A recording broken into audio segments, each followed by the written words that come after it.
All right, class, welcome. Today, we are diving into one of the absolute cornerstones of world literature, the Mahabharata. Now, this isn't just a story. You've got to think of it as a vital window into the history, philosophy, and culture of ancient India. So, let's get right into it.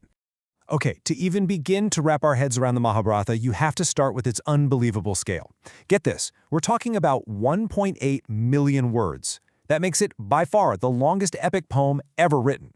Just let that sink in for a moment. And if you need some perspective on that, think about Homer's classics. The Mahabharata is roughly 10 times the length of the Iliad and the Odyssey put together. I mean, wow. And that incredible size isn't just for show, right?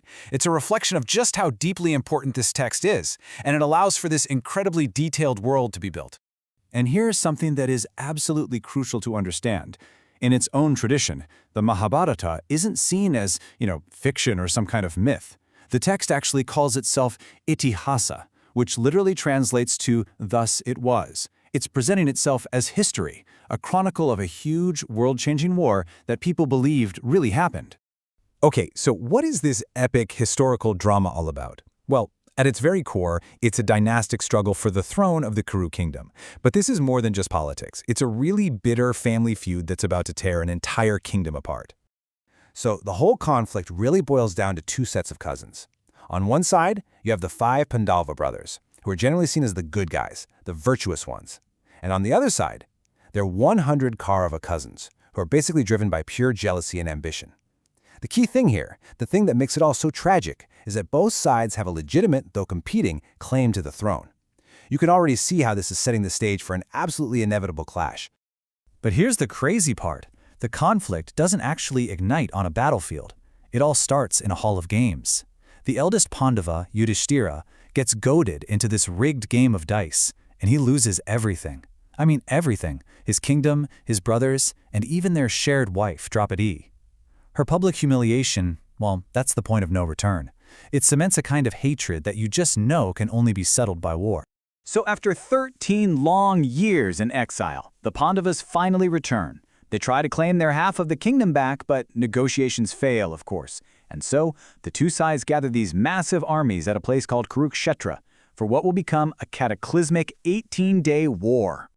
But just as this massive battle is about to kick off, the entire epic just pauses. And it pauses for one of the most profound philosophical discussions you'll ever read.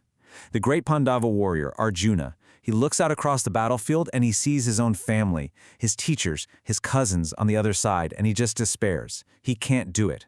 But his charioteer, who, by the way, is the god Krishna in disguise, starts to counsel him on his duty, on action, and on the very nature of reality. And this incredible dialogue becomes the celebrated Bhagavad Gita.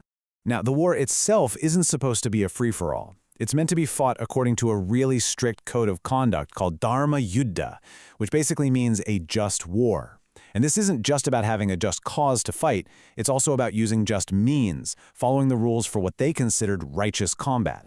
And these weren't just abstract ideas. We're talking about specific battlefield rules, like warriors on chariots could only attack other warriors on chariots. Attacking an enemy who was disarmed or running away was totally forbidden. And honestly, one of the central tragedies of the whole epic is watching how, as the war drags on, both sides get so consumed by rage and by grief that they abandon these principles one by one.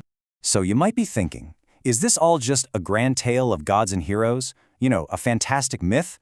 Or is there some historical reality behind this story? Well, let's take a look at what the archaeological record has to say.